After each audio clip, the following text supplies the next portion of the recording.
Good morning students. आज का जो हमारा चर्चा का विषय रहेगा वो है अधिगम स्थानांतरण के सिद्धांत, यानी कि theories of transfer of learning. तो मुख्यतः 5 जो सिद्धांत हैं उनको हमारे कोर्स में दिया गया है। इनके बारे में अधिगम स्थानांतरण के और भी अन्य सिद्धांत हैं, लेकिन मुख्यतः हम इन 5 को पढ़ेंगे। तो इन्हें समझते हैं विस्तार से। तो पहले इनके नामों के बारे में जान लेते हैं। औपचारिक अनुशासन का सिद्धांत, थ्योरी ऑफ फॉर्मल डिसिप्लिन। समान तत्वों का सिद्धांत, theory of identical elements. Next है सामान्यीकरण का सिद्धांत, थ्योरी ऑफ जनरलाइजेशन। समग्रता या पूर्ण आकार का सिद्धांत, इसे हम अलग अलग नामों से भी जानते हैं, जैसे कि theory of transposition, theory of configuration and gestalt theory के नाम से भी हम इसे जानते हैं। तो इसमें यहाँ पर कंफ्यूजन नहीं होंगे। थ्योरी ऑफ ट्रांसपोजिशन मिले, कॉन्फ़िगरेशन मिले या फिर गेस्टाल्ट थ्योरी मिले, तीनों ही क्या है, एक है। नेक्स्ट है सामान्य और विशिष्ट तत्वों का सिद्धांत, theory of G and S factors. तो इन्हें विस्तार से समझते हैं। पहला है औपचारिक अनुशासन का सिद्धांत। औपचारिक अनुशासन यानी कि फॉर्मल डिसिप्लिन थ्योरी, इसके अंतर्गत यह प्राचीनतम थ्योरी है ट्रांसफर ऑफ लर्निंग की। ट्रांसफर ऑफ लर्निंग की 2 जो थ्योरीज हैं उन्हें बहुत पुराना माना गया है, और इन्हें अगर वर्तमान में देखें तो ये वर्तमान में अधिक प्रचलित भी नहीं है, क्योंकि कुछ कारणों से इनका खंडन किया गया है। तो जो औपचारिक अनुशासन का सिद्धांत है वह मानसिक योग्यताओं के सिद्धांत पर ही क्या है, आधारित है। यानी कि 2 सिद्धांत जो थे क्या है, प्राचीनतम है। एक मानसिक योग्यताओं का सिद्धांत, दूसरा औपचारिक अनुशासन का सिद्धांत। जब मानसिक योग्यताओं के सिद्धांत का खंडन किया गया, उसके बाद औपचारिक जो अनुशासन है उसके सिद्धांत को दिया गया। तो इससे पहले औपचारिक मानसिक शक्तियों का सिद्धांत क्या कहता है उसे हमें समझना जरूरी है।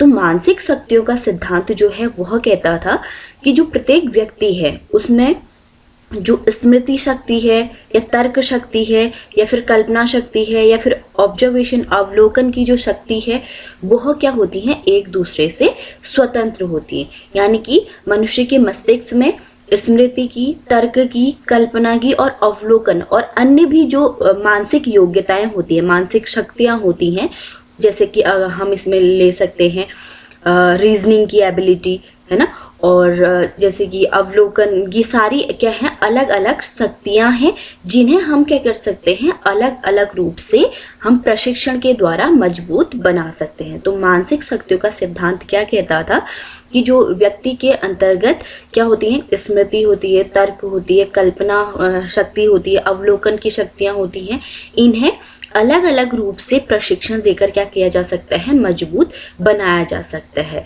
लेकिन वर्तमान में जो आधुनिक मनोवैज्ञानिक हैं उन्होंने इसका खंडन किया। क्यों? क्योंकि जो इनका ये मानना था कि स्मृति, तर्क, कल्पना, अवलोकन, ये शक्तियां कहीं ना कहीं मानसिक स्तर पर क्या करती हैं, एक समग्र रूप से कार्य करती हैं। यानी कि सभी मिलकर, जरूरी नहीं है कि जो अगर स्मृति के क्षेत्र में कोई अच्छा कार्य कर रहा है तो वो तर्क के क्षेत्र में भी अच्छा कार्य कर पाए।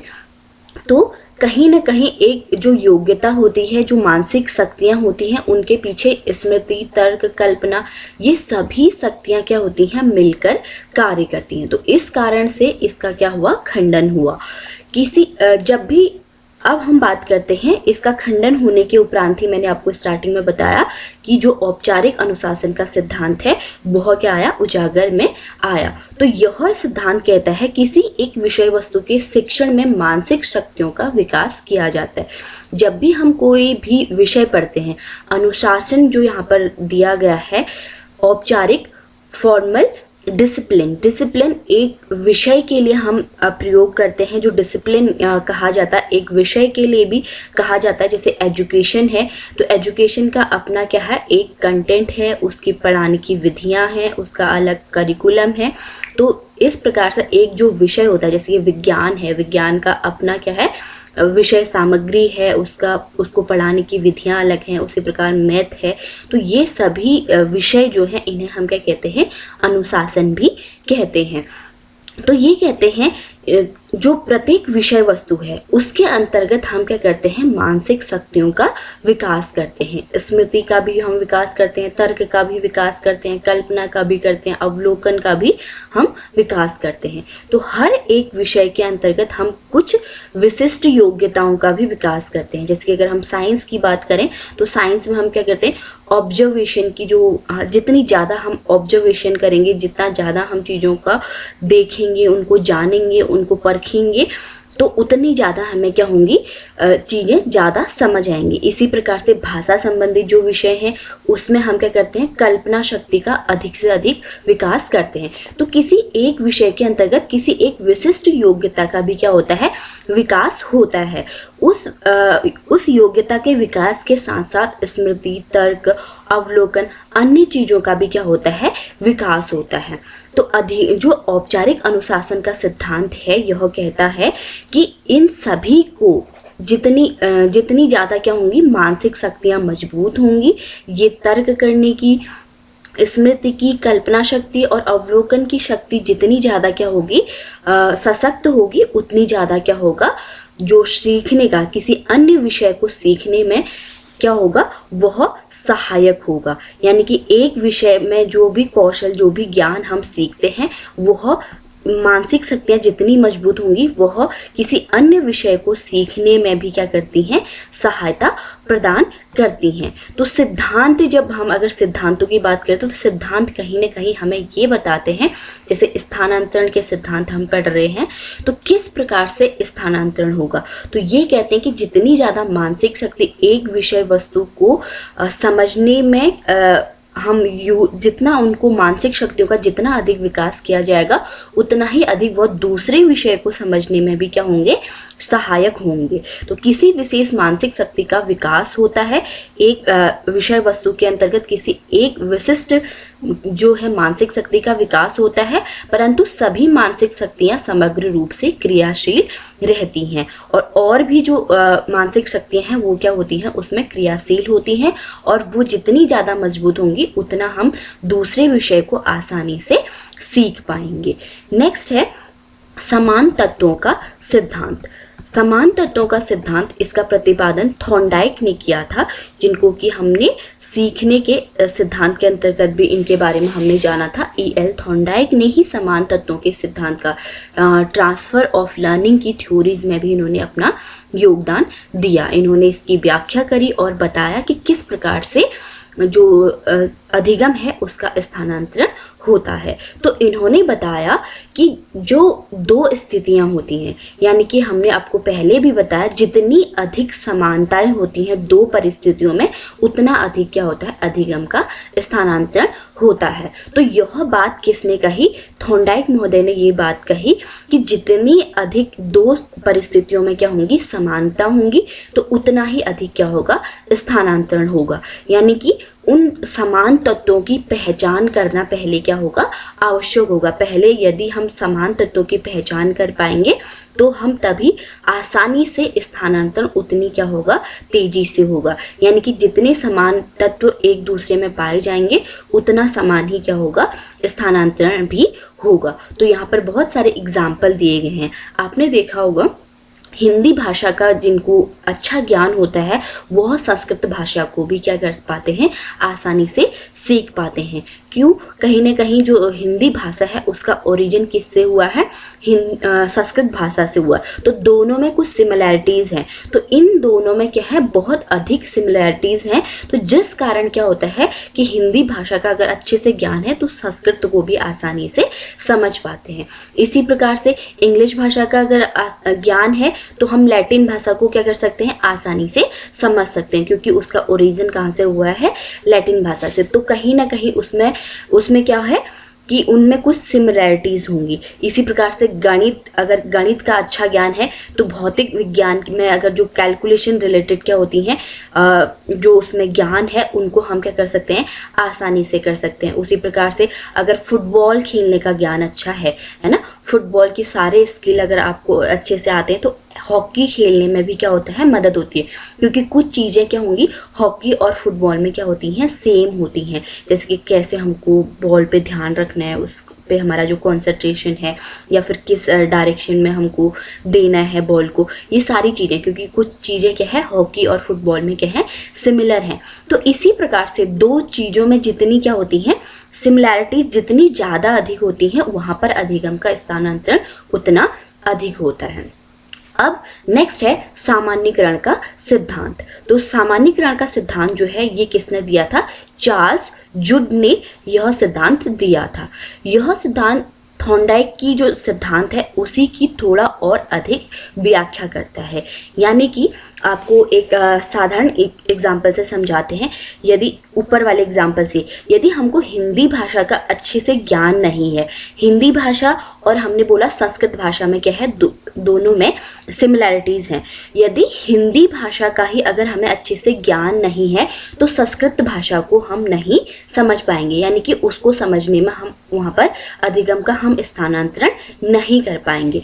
तो ये कहते हैं सामान्यीकरण का तात्पर्य होता है कि जब कोई भी कॉन्सेप्ट है, कोई भी विचार है, उससे आप कितना समझ पाए हो, उसे आपने कितना सीखा। तो आप जब किसी चीज़ को सीखते हैं तो आप अपने मन में भी कुछ क्या करते हैं, उसको उस चीज़ को समझने के लिए कुछ कॉन्सेप्ट अपने माइंड में भी क्या करते हैं, बनाते हैं। यानी कि जैसे कि हम आसान शब्दों में अपने लिए, जैसे कि हम अगर पढ़ रहे हैं तो आसान शब्दों में हम अपने लिए नोट्स तैयार करते हैं। तो आप उस चीज़ को क्या करते हैं, बेहतर समझते हैं ज़्यादा उसको। जब आप उसको अपने कॉन्सेप्ट के आधार पर समझने की कोशिश करेंगे, अपने एग्जाम्पल से समझने की कोशिश करेंगे, तो क्या होता है, हम उस चीज़ को ज़्यादा समझ पाते हैं।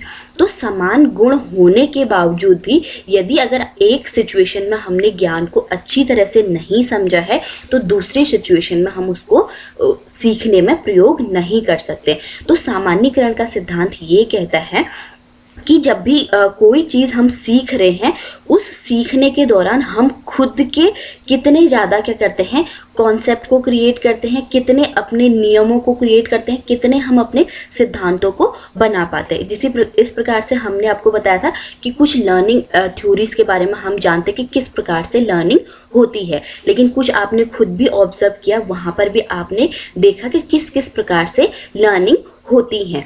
तो ये क्या है कि आप भी अपने स्वयं के विचार, जब भी कोई नई चीज़ को सीखते हैं, उसको सीखने का आपका स्वयं भी एक क्या होता है, तरीका होता है। तो जितना अधिक आप इन चीज़ों को समझे होते हो, जितना आप सामान्यीकरण कर पाते हो। सामान्यीकरण का तात्पर्य यही है, जो भी कोई नया विचार आपने सीखा, जो भी आपने जाना, उसको आपने स्वयं से कितना समझा है, आपने उसको अपने शब्दों में उस संप्रत्यय को किस प्रकार से क्रिएट किया है। तो उन्हीं संप्रत्यय के आधार पर आप क्या करते हैं, नई परिस्थितियों में सीखने का प्रयास करते हैं, जिन्हें हम क्या कहते हैं, सामान्यीकरण कहते हैं। तो जनरलाइज हम उनको तभी कर पाते हैं जब क्या होती है, कुछ समान सिचुएशन होती है। लेकिन समान सिचुएशन पे आप सामान्यीकरण कब कर पाएंगे, जब आपने उन चीज़ों को बहुत बेहतर तरीके से समझा है। तो यहाँ पर भी हमने यही लिखा है कि बालक जितने अधिक समान तत्वों की पहचान कर पाता है उतना अधिक स्थानांतरण करता है। ये किसने कहा था, यानी कि जब हमने समान तत्वों के सिद्धांत में। परंतु यह सिद्धांत कहता है कि बालक के पूर्व में सीखे गए ज्ञान के आधार पर व्यक्ति जितने अधिक सामान्य नियम, यानी उससे आपने कुछ चीज़ें आपने निकाली, कुछ रूल्स आपने बनाए कि इस प्रकार से सीखना हो रहा है। तो संप्रत्यय, जितने कॉन्सेप्ट आपने बनाए, उसके आधार पर किसी दूसरी परिस्थिति में सीखने या फिर कार्य करते हुए बालक अपने निकाले हुए नियमों और संप्रत्ययों का प्रयोग आसानी से सामान्यीकरण कर पाता है। यानी कि जो भी उसने सीखा, मैंने आपको बताया, अगर हिंदी भाषा को ये अच्छे से नहीं समझा है तो संस्कृत भाषा को सीखने में आपको सहायता नहीं मिलेगी, कहीं ना कहीं क्या होगा, आप उसे नहीं सीख पाएंगे। तो आपने उसको पहले क्या करना है, खुद भी स्वयं सीख कर उससे कुछ सामान्य नियम, कुछ सामान्य सिद्धांत या कुछ सामान्य क्या करने हैं, संप्रदायों का क्रिएट हम करते हैं। तब हम उन्हीं जो हमने सामान्य नियम जो हमने समझा है उसके आधार पर हम नई चीज़ों को क्या करते हैं, सीखने में सहायता करते हैं। तो इसी प्रकार से हमने कल भी एक एग्जाम्पल दिया था कि जैसे ईमानदारी है, ईमानदारी का गुण अगर एक बार आपने भली प्रकार से सीखा है, जाना है, ईमानदारी क्या है हम सब जानते हैं, लेकिन ये होता है कि बहुत बार उसे एक परिस्थिति में तो फॉलो किया, दूसरी परिस्थिति में फॉलो नहीं किया।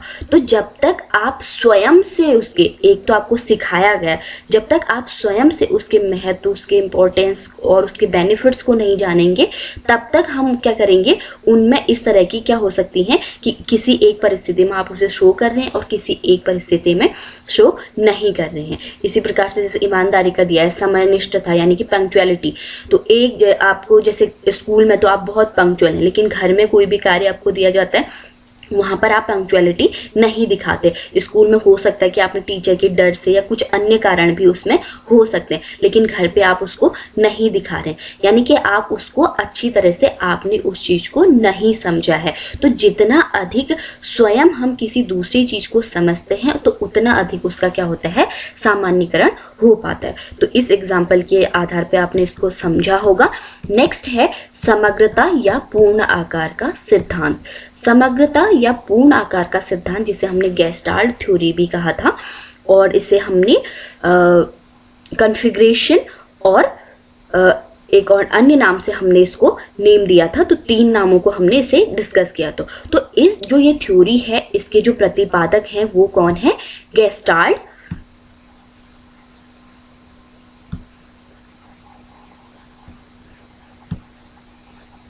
इसके जो प्रतिपादक हैं वो हैं गेस्टाल्ट मनोवैज्ञानिकों ने इसका प्रतिपादन किया था। तो जो गेस्टाल्ट मनोवैज्ञानिक हैं, इनके बारे में आपने पहले भी पढ़ा जब हम साइकोलॉजी के इतिहास के बारे में पढ़ रहे थे।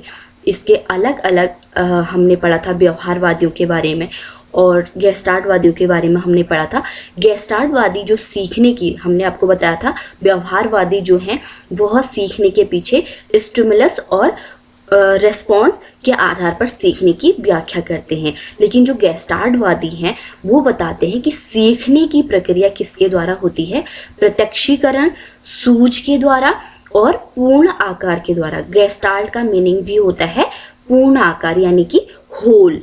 तो ये कहते हैं कोई भी चीज़ को हम तब सीखते हैं जब हम उनको क्या करते हैं, बहुत अच्छी तरह से उसको प्रत्यक्षीकरण करते हैं, यानी कि देखते हैं, समझते हैं, सूझ, अपनी समझ के आधार पर हम उन चीज़ों को सूझ यानी कि इंसाइट, अपनी सूझ के अनुसार हम उन चीज़ों को संपूर्ण आकार, जब हम किसी चीज़ को पूर्ण रूप से देखते हैं तो तब हम चीज़ों को क्या करते हैं, सीखते हैं। आपने बहुत बार देखा होगा कि लोग कहते हैं कि जैसे कि किसी चीज़ के बारे में जानना है तो उसे पहले पूरा खंगालो, यानी कि जब वो जैसे कि कुछ टेक्निकल्स में भी होता है कि मोबाइल के बारे में अगर बहुत अच्छे से देखना है, या हम बच्चों के टॉयज़ पर भी इस प्रकार के एक्सपेरिमेंट करते हैं कि उसको एक बार पहले ही जब घर पे आ रहा है तो उसे पूरा हम खोल के देख लेते हैं कि किस प्रकार से सारी चीज़ें इसके अंतर्गत हो पा रही हैं। तो दूसरी बार अगर कभी इसमें कोई प्रॉब्लम आएगी तो हम इसको आसानी से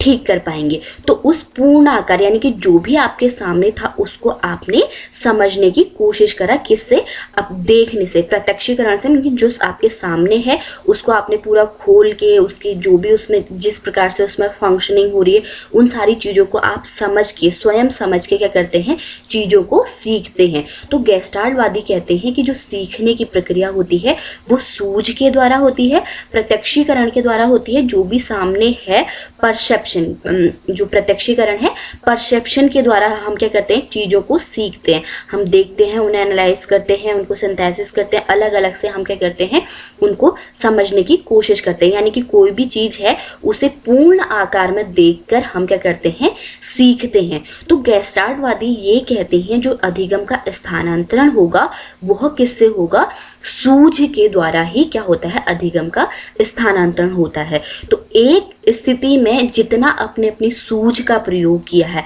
यानी कि अपनी चीज़ों को समझा है। सूझ का तात्पर्य ये भी होता है कि जो डिफरेंट एलिमेंट्स हैं उनको अर्थपूर्ण ढंग से समझना, कि कौन सी प्रक्रिया किस प्रकार से हो रही है, ये हो रहा है तो ये क्यों हो रहा है, किस लिए हो रहा है ना। तो इस प्रकार से जो सूझ का, यानी कि हम जब अर्थपूर्ण ढंग से जो सूझ है उसमें क्या होता है, अर्थपूर्ण ढंग से सीखने की क्या होती है, शक्ति निहित होती है। तो ये कहते हैं गेस्टाल्टवादी कहते हैं, तो जो गेस्टाल्ट थ्योरी है वह भी यही कहती है कि जो भी सीखने की प्रक्रिया होगी वो एक सिचुएशन में जितना अधिक आपने अपनी सूझ को प्रयोग किया होगा, उसी प्रकार उससे मिलती जुलती सिचुएशन में आप अपनी सूझ का और अपनी समझ का और प्रत्यक्षीकरण परसेप्शन के द्वारा उन चीज़ों को जो पहले सीखा है उसको आसानी से क्या कर पाएंगे, स्थानांतरण उसका कर पाएंगे। तो ये कहता है पूर्ण आकार का सिद्धांत, गेस्टाल्टवादियों ने इसे दिया था। तो दोनों परिस्थितियों में सूझ का होना आवश्यक है, यानी कि जो पहले आपने सीखा वह भी आप सूझ के द्वारा सीख रहे हैं, और जब आप नई परिस्थिति में मिलेंगे तो वहां पर भी आप क्या करेंगे, अपनी सूझ, अपनी समझ और प्रत्यक्षीकरण के द्वारा क्या करेंगे, चीजों को सीखेंगे। तो इस प्रकार से सीखने का क्या होता है, स्थानांतरण होता है, ये कहते हैं गेस्टाल्टवादी। नेक्स्ट है सामान्य एवं विशिष्ट अंश का सिद्धांत, यानी तत्वों का सिद्धांत। तो इसका specific and general elements theory, इस सिद्धांत का जो इनके प्रतिपादक हैं वो क्या है, स्पीयरमैन है। स्पीयरमैन ने दो प्रकार की बुद्धि के बारे में बताया था, सामान्य बुद्धि और विशिष्ट बुद्धि। सामान्य बुद्धि वो कहते हैं कि हर व्यक्ति में क्या होती है, सामान्य बुद्धि होती है, लेकिन विशिष्ट जो बुद्धि होती है या फिर विशिष्ट जो योग्यताएं होती हैं वो क्या होती हैं, बहुत कम क्या होती हैं, व्यक्ति में होती हैं। और जो विशिष्ट योग्यताएं हैं वह एक बहुत बार जब हम उसमें प्रैक्टिस करते हैं या फिर सीखने के बाद ही क्या होती हैं, विशिष्ट योग्यताएं आती हैं। सामान्य जो योग्यताएं हैं वो तो हम सामान्यतः सीख भी जाते हैं, लेकिन जो विशिष्ट योग्यताएं हैं उनको विकसित करने में हमें क्या होता है, कुछ समय लगता है। ट्रेनिंग से या बार बार प्रैक्टिस के दौरान ही हमें क्या होती हैं, विशिष्ट योग्यताएं आती हैं। तो विशिष्ट योग्यताएं ऐसी हो गई जैसे कि हम ये कह सकते हैं, जैसे कि लेखक है, उसकी क्या है, एक विशिष्ट योग्यता है, लिखने का कौशल उसमें है। या फिर जैसे कि हम ये कहते हैं शेफ होते हैं जो है ना, सामान्य जो खाना है वो तो सब लोग बना पाते हैं, लेकिन शेफ कुछ लोग बन पाते हैं क्योंकि उन्होंने उसको इस प्रकार से सीखा होता है, उनके अंतर्गत कुछ चीज़ों को समझने की या फिर किस प्रकार से हमें खाने को बनाना है, इसी प्रकार से बहुत सारे अलग अलग क्या होती हैं, विशिष्ट योग्यताएं होती हैं। संगीत के क्षेत्र में हो सकता है, नृत्य के क्षेत्र में हो सकता है, विज्ञान के क्षेत्र में हो सकता है ना। जो साइंटिस्ट हैं उनके अंतर्गत क्या होंगे, विशिष्ट योग्यताएं होंगी कुछ। इसीलिए साइंस का हम सभी को ज्ञान है, लेकिन अगर जो साइंटिस्ट है उसमें कुछ क्या है, विशिष्ट योग्यताएं हैं। तो ये सिद्धांत के अनुसार ये कहते हैं कि जो सामान्य योग्यता है उसी का क्या होता है, हस्तांतरण होता है या ट्रांसफर होता है। जो विशिष्ट योग्यताएं हैं उनका आसानी से स्थानांतरण नहीं होता है, क्योंकि विशिष्ट जो योग्यताएं हैं उनमें कुछ विशिष्ट चीजें या फिर स्पेसिफिक चीजें क्या हैं, जुड़ी हुई हैं उनसे। तो उनका बहुत आसानी से क्या होता है, एक स्थान से दूसरे स्थान पर स्थानांतरण नहीं होता है। तो सामान्य चीजों का ही हम क्या कर पाते हैं, स्थानांतरण कर पाते हैं। यानी कि जो सामान्य चीजें हैं उन्हीं का अगली कोई सामान्य चीज है उसे सीखने में क्या होगा, स्थानांतरण होगा। यानी कि जो विशिष्ट योग्यताएं हैं उनका स्थानांतरण विशिष्ट स्थानों पर ही क्या होता है, परिस्थितियों में ही होता है। और सामान्य का क्या होगा, सामान्य परिस्थितियों को सीखने में उनका हस्तांतरण होगा।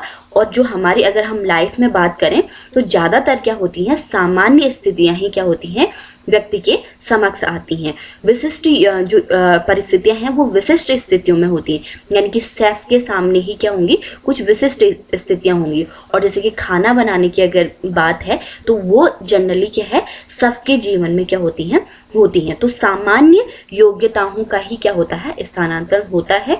विशिष्ट योग्यताएं जो हैं उनका स्थानांतरण कम होता है। तो ये सिद्धांत जो सामान्य और विशिष्ट तत्वों का सिद्धांत है वह हमें ये बताता है कि जो सामान्य परिस्थितियां हैं उन्हीं को हम नई जो सामान्य परिस्थितियां हैं वहां पर स्थानांतरित कर पाते हैं। तो ये सारे सिद्धांतों को हमने समझा।